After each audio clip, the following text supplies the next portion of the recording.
Hey everybody, it's Comedex, and welcome back to the Avatar The Last Airbender Collector Booster Box Arena Direct, some best of one high variance seal, trying to get 7 wins before 2 losses to get our final Collector Booster Box of the year. We've gotten one for every single set. Hopefully Avatar The Last Airbender does not end our chain this year. Without further ado, bust open these packs, see what we get to play with today. We have 2 very good blue rares, actually 3 of them. I saw 2 copies of Unagi and somehow my mind shortcutted to just, yep, 1 Unagi. Nope, 3 great blue rares, 2 great black rares. We could do some blue-black deck here. We could also go green-white-blue, play these blue rares together with Aang at the Crossroads, which is a really absurd card. 3/3 flyer for 5, puts another permanent onto the battlefield. Another creature with mana value 4 or less from your top 5. This card is super, super nuts, and then it just flips into a gigantic finisher. And then we'd get to play Aang's Iceberg if we go that color trio. Yeah, green, white, blue. We could even try to play Katara so that theoretically I could trigger Aang twice. If I have a whole bunch of allies and some really good fixing, Katara could be worth it. So it looks like 2 really good ways to build this. It depends on the commons and uncommons, what is more supported. Do we go blue, white, green and get that Aang value here? Or do we go blue, black, a little more controlling here, bunch of card draw off of the Pursuit, and a full-on board wipe with Day of Black Sun. Really strong rares, though, in this sealed pool. So let's take a peek at our colorless and multicolored. We got barrels for fixing.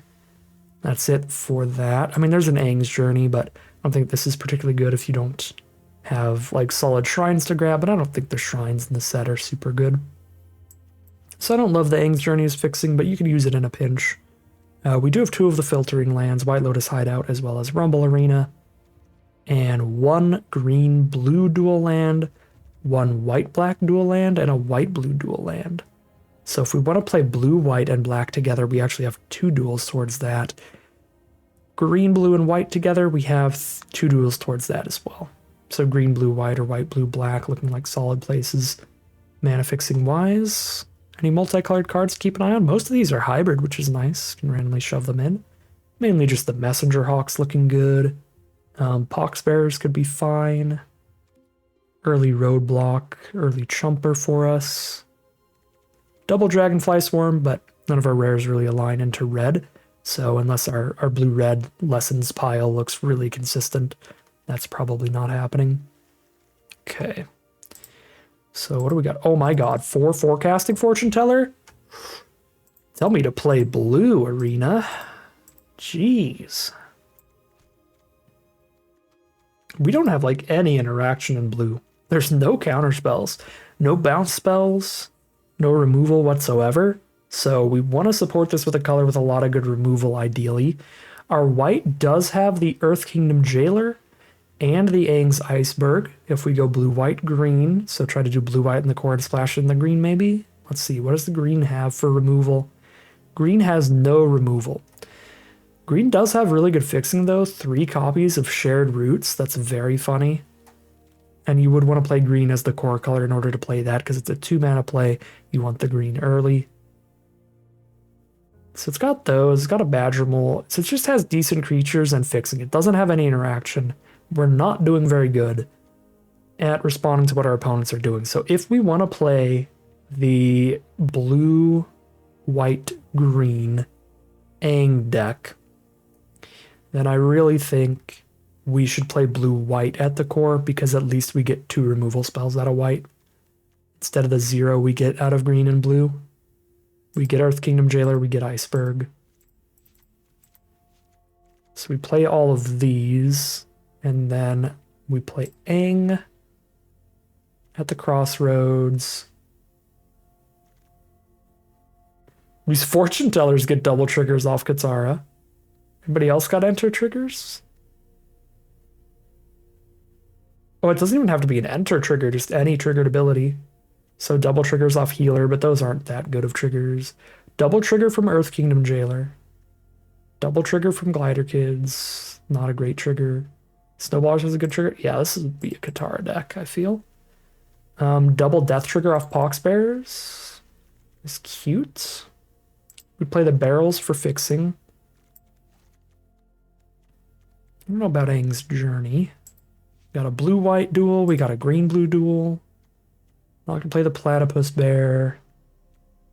Oh, we have double Messenger Hawk. We'll absolutely run the Messenger Hawks in this deck. I like the look of this a lot. I mean, I wouldn't be opposed to just cutting a couple cards, calling it a deck there, and immediately hopping into the games. We're so low on non-creature spells in this seal pool. What is going on? Whoa. I'm running all of my white. I'm running all of my non-creature spells in blue and all of my non-creature spells in white, and there's 3 of them? I mean, there's 2 and 1 artifact. That's crazy. We don't have a single non-creature blue spell. I mean, it looks weird, but I think it's pretty good. Like, our creatures do give us a little bit of interaction. The Unagis could flash in and eat somebody. In theory, the Earth Kingdom Jailer is literally a removal spell. The Snowballers is a tempo tap play. It is low on interaction. We're certainly just cutting a creature and a creature here. But it's got good power going for it. This is a terrible deck for prowess. I'm actually just probably cutting Master Paku. Despite the kind of awkward mana curve, just a million at 3. Paku is just a 2-mana 1/3 with like no abilities at all. But yeah, this is a perfectly serviceable deck despite the really weird creature to non-creature count. I like this a lot. I like this a lot, but I want to look at my black. If black is just loaded with like 4+ great removal spells, then blue-black's probably better. There's 1 board wipe, 1 Swamp Snare Trap, 1 Heartless Act. So there are 3 removal spells we get to play in black. We also get to play Obsessive Pursuit as a card draw engine. So that would also be a good deck. But the raw power in blue, white, black is so high. Or sorry, in blue, white, green. We get a Day of Black Sun here. That's pretty good power. Wolf Bats with the double Messenger Hawk look reasonable. What else do I get to play if I'm playing black instead? I could still splash into white for Iceberg, I guess. Got 2 duels towards that splash. We would splash into white for Iceberg and Tolls of War, maybe? It's great with Obsessive Pursuit, solid with Barrels, double Messenger Hawk. Yeah, Tolls of War, black-white duel over the green-blue duel.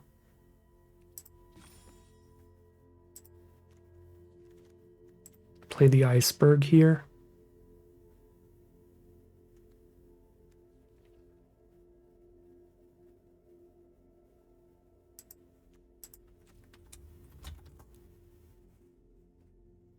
This looks real fine as well. Certainly more interactive, still a great curve. Really nice synergy, Wolfbat plus Messenger Hawk stuff going on is fun. Tolls of War looks good in here. Ah, this is a close one. It's definitely one of these decks. I mean, our blue is absurd. In more ways than one. Absurd in a good way in that it's just really powerful and really consistent. Absurd in a bad way in that it has no non-creatures, which is so weird. All right, I'm going to take a picture of this. Obviously, we changed the mana base. But I'm going to take a little screen cap of this, look at this side by side next to the Bant deck, and pick whichever looks the best to me, because I think they're both great. They're honestly probably comparable. This one's probably more consistent by being a little bit more interactive, a little bit more of a standard deck, a little more of a traditional deck. The other one's more explosive, but it's worse against more explosive plays from our opponents. So, okay, in this we have... In the other deck we had Iceberg, Heartless Act, Swamp Snare Trap, and Day of Black Sun, and Barrels. 5. In here we have Barrels, and Iceberg, and Earth Kingdom Jailer. So it's not significantly more interaction than the other deck, especially if you count Airbending Lesson as tempo interaction. Then this is 3.5 versus 5 in blue-black. And in blue-black, we are counting the full-on board wipe, the Day of Black Sun as well, within those 5 spells as interaction. Either way, we've got a lot of raw power in the deck. We have the Legend and the double Unagi. But this way we have Katara and Aang as well. Katara has a lot of different triggers she can double. The mana base is also exactly as good. The other awkward part, because we have identical fixing in blue, white, green as we do in blue, white, black. Our best black spell is the Day of Black Sun, which is a double black card, which is just not quite splashable. But we could splash in like a Heartless Act or a Swamp Snare Trap. Put another fine removal spell in this deck instead of one of these creatures. Ooh, this deck, this color pair adds 2 Glider Kids to the Teo curve. So we actually have 4 different 3-mana flyers that we could curve into Teo with.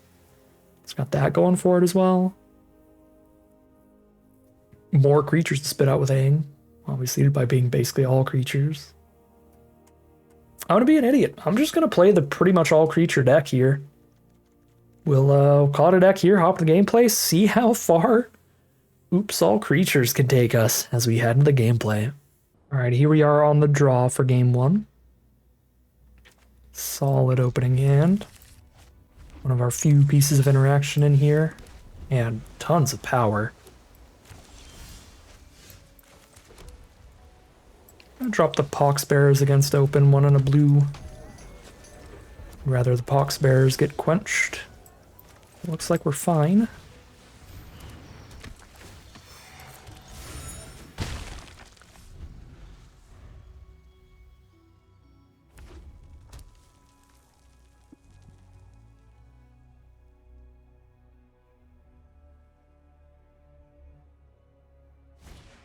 Wandering Musicians. Big old roadblock. I want to get Katara out before I play Aang, but I actually don't have any other allies in this hand. So I don't think it's crazy to Messenger Hawk here or just crack a clue. See if I can keep hitting my lands. Land 4 is a really important one. I kind of want to Messenger Hawk before I start cracking clues and start just jamming that thing in. Next turn I'll be more than happy to just crack a clue. If we don't hit the land, if we do, then we obviously play the Legend. That'll also trigger Hawk every turn.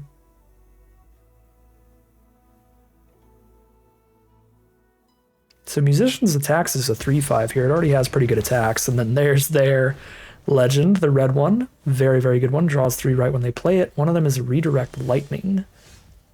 So if they pay 5 life, they change the target of our Aang's Iceberg. If we try to cast that, we have hit another spell. We're not hitting our lands here.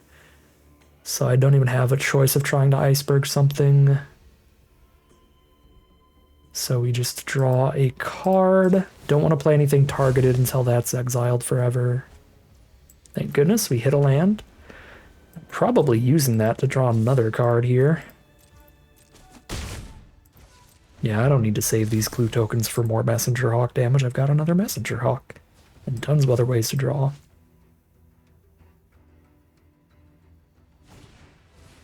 There's Yuyan Archers. Discard a card, draw a card. Play their land for turn.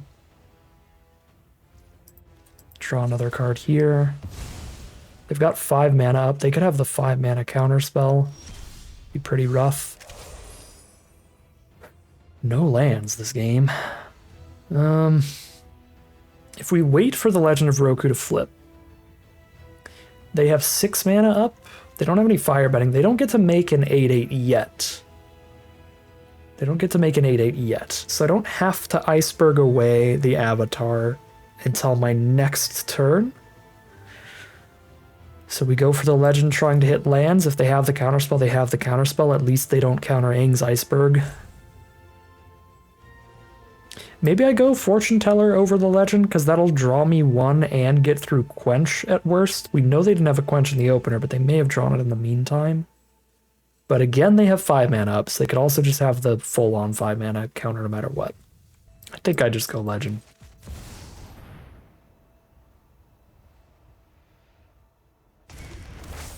Okay. Hit a land, hit an airbending lesson. I really would prefer not to airbending lesson this and just let it go back to chapter 1. I think I'm getting rid of that and still looking for more mana to be able to double spell soonish.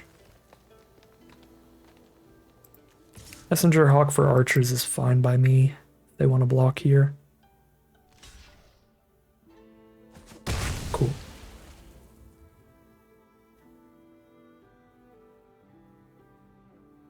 Oh, it's going to be the 5 mana Lost Days thing. That's fine as well.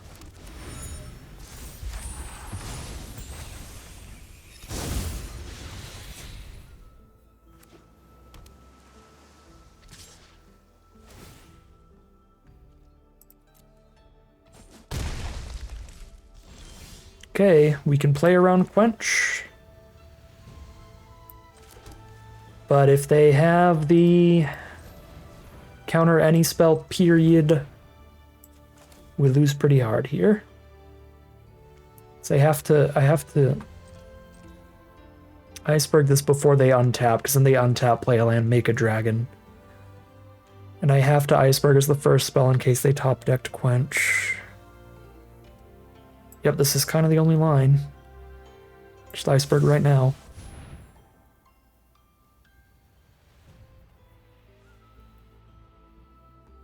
And the worst part is if they have a way to interact with an enchantment like another Lost Days, then they get to just draw all the cards all over again, start the chapter, start the saga at chapter 1.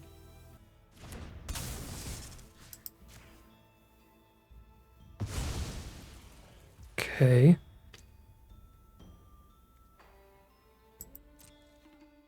I could see not attacking. No, because if this comes back, it doesn't come back as a blocker anyway.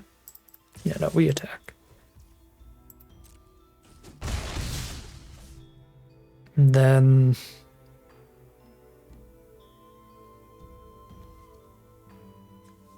Katara? Katara or Messenger Hawk? Could Messenger Hawk because I have a Legend of Kuruk coming up. I think I'm just gonna Katara.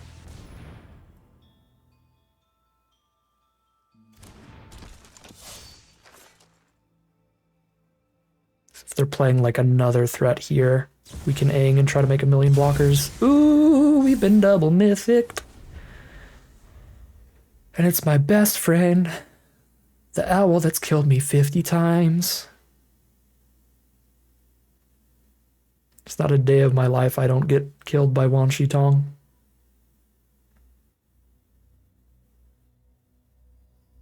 There are some videos on this channel where I don't get killed by Wan Shi Tong. I think I get killed by Wan Shi Tong in about 50% of these videos. But I record these in chunks, so this is my 4th video I've recorded today. And I've already died to the owl earlier. So I'm dying to the owl twice in one day today. So. Demonstration on Katara. And Wan Shi Tong being Wan Shi Tong.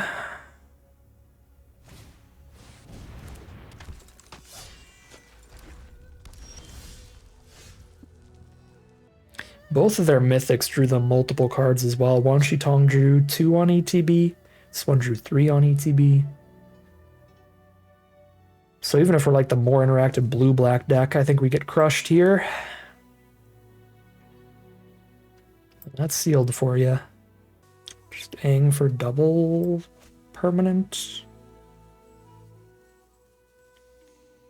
None of my plays are nearly good enough. Guess I go Aang.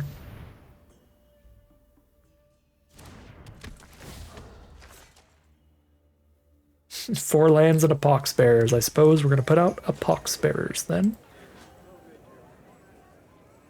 Doesn't even matter if I flip this, it is still just a chump blocker for the Wan Shi Tong.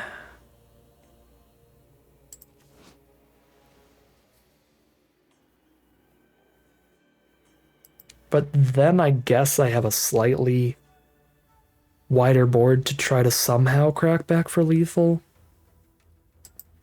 Still not nearly enough. So I don't think I'm just gonna chump attack Pox Bears in for the flip.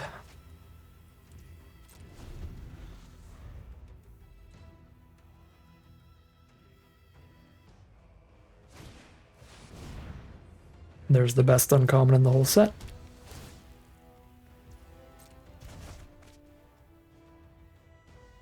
Bounce the Aang and we're dead. Wandering Musicians makes Wan Shi Tong attack for 7 in the sky.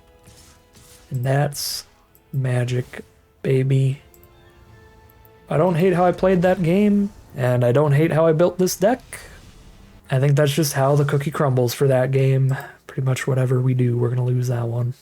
Here we are for game 2. Unkeepable opener. Mold of 6. Unkeepable hand here. This is every green source in the deck. Cool. Love to see it. Best of 1. 2 losses to give.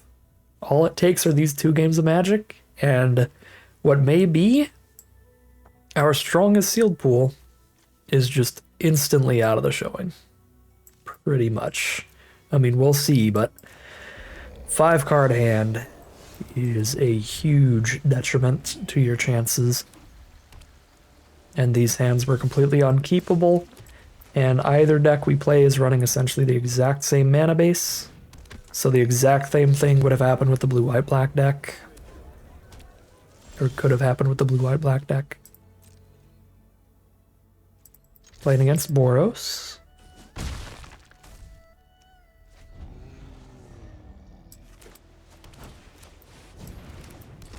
Fire Nation Raider with no raid trigger.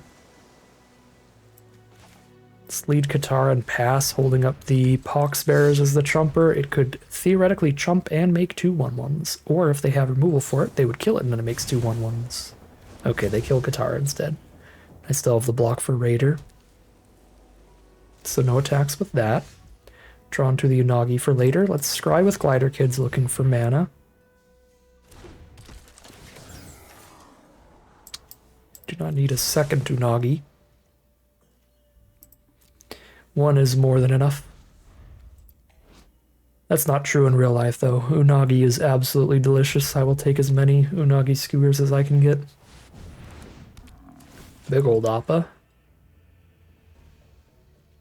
Send the Raider into the sky. I can take the trade with it, or just take 4 for now and deal with Appa. Let's just take 4 for now and deal with Appa, saving Pox Bearers. Saving Pox Bearers to deal with that.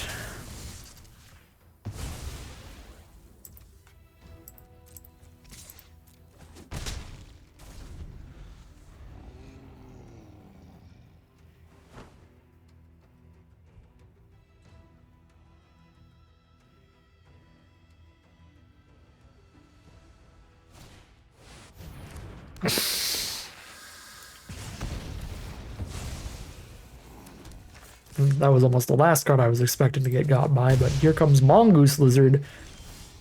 This might be my second time even seeing it on the battlefield.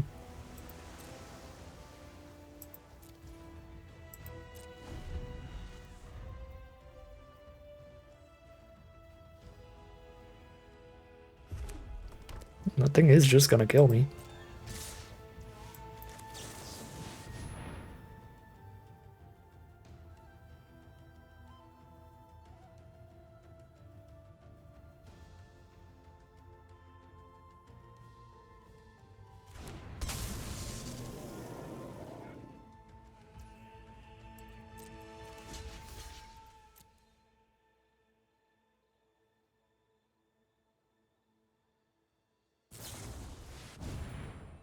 Okay, we still kill the Raider.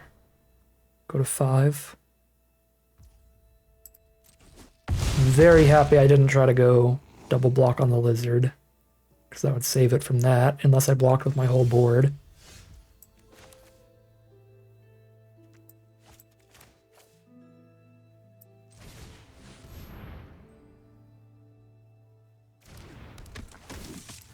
Please do not airbend my Jailer, or I will die. They airbend it, their menace creature comes back and pings my 1/1.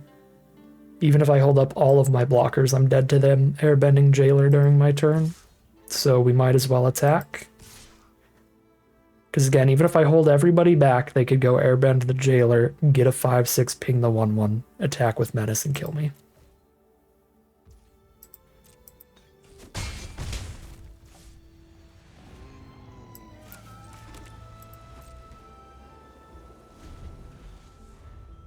Okay, luckily no instant speed airbending there, so no airbending lesson to kill us.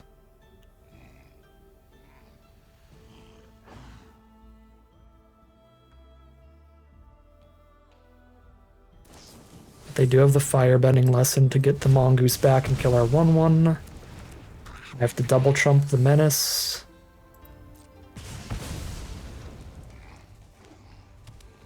I guess I have high enough toughness, they only kill one of the two, but it's still atrocious.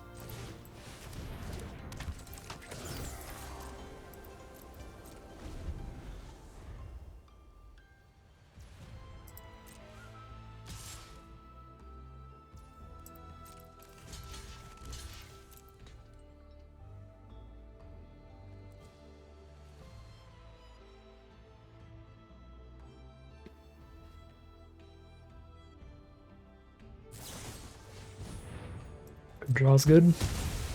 Razor rings the 1/4 and just eat both.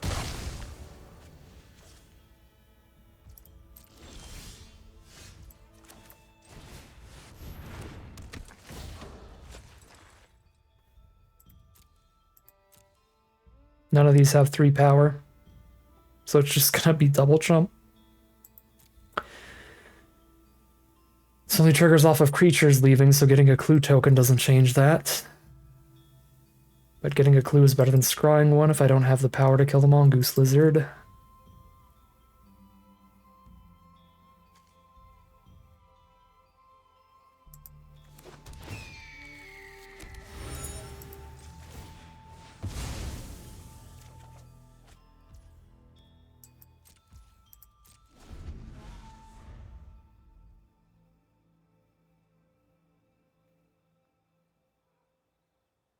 Feel like, I mean, we mulled the 5 here. We were probably like 1 or 2 cards from not dying to mongoose lizard and then getting ahead.